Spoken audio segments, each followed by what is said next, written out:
L'annonce a fait l'effet d'un tsunami en France. Le prix de l'électricité va augmenter de 10% au 1er août après une précédente hausse de 15% en février dernier.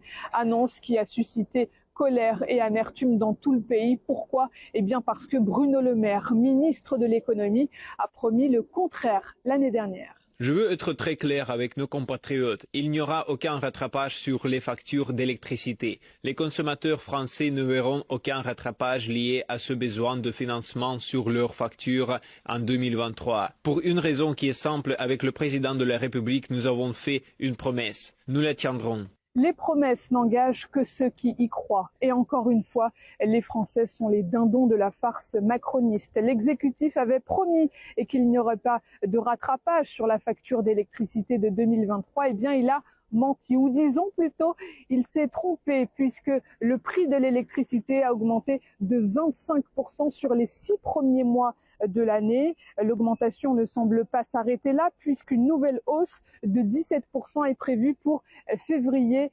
2024. 17% supplémentaires pour août 2024 et encore 17% pour février 2025, ce qui fait une augmentation du coût de l'électricité de 76% en 2 ans seulement. Un gouffre financier pour les Français. Cuisiner, regarder la télévision, eh bien, va devenir un luxe pour les plus modestes. Donc à partir du mois de septembre, je paye 92 €. Et ensuite, mais je ne comprends pas, parce que c'est quand même pas normal. C'est une nécessité. Pour moi, c'est une première des nécessités. L'électricité, la farine, le pain, comme tout le reste, quoi. C'est devenu un luxe. Alors que nous, on avait des centrales nucléaires ici. On est bien d'accord. On était le plus grand producteur d'électricité. On vendait, on est obligé d'acheter ailleurs ce que nous avions ici.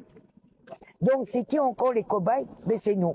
On est obligé de faire attention, mais comme tu as dit, ce n'est plus un luxe de vivre en France, quoi. C'est-à-dire, on ne sait pas où est-ce qu'on va aller, mais comme on est là, on est là. Donc voilà. Mais sinon, c'est la galère, quoi. C'est la galère totale. Parce qu'on ne peut pas, on n'arrive pas, quoi. Il n'y a pas d'augmentation des salaires, il n'y a que des trucs qui augmentent, il y a des trucs qui augmentent, des trucs qui augmentent, des trucs qui augmentent. Donc du coup, on ne sait pas on va où. Pourtant, la France, qui est productrice et exportatrice d'électricité, pourrait proposer aux Français cette énergie à bas coût, sauf que les dirigeants français, contrairement aux Espagnols ou aux Portugais, ont décidé de rester malgré tout au sein du marché européen de l'électricité pour faire plaisir aux Allemands qui souhaitent coûte que coûte maintenir ce deal qui vise à indexer le prix de l'électricité sur celui du gaz. Les prix de l'électricité vont augmenter de 10% au mois d'août.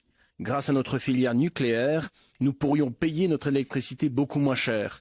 Alors que l'Espagne et le Portugal ont rétabli leur prix national, Macron reste prisonnier du marché européen. Plus de 25% de hausse de prix de l'électricité en 6 mois pour éponger la débâcle de la politique d'Emmanuel Macron et d'un marché européen qui spolie les Français. J'avais alerté sur les mensonges de Bruno Le Maire quand il jurait qu'il n'y aurait aucun rattrapage des factures en 2023.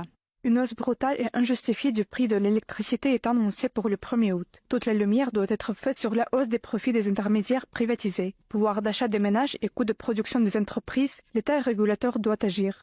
Électricité, transport, produits de première nécessité, l'inflation continue de grimper et de vider encore un peu plus le portefeuille des Français à leur plus grand désespoir.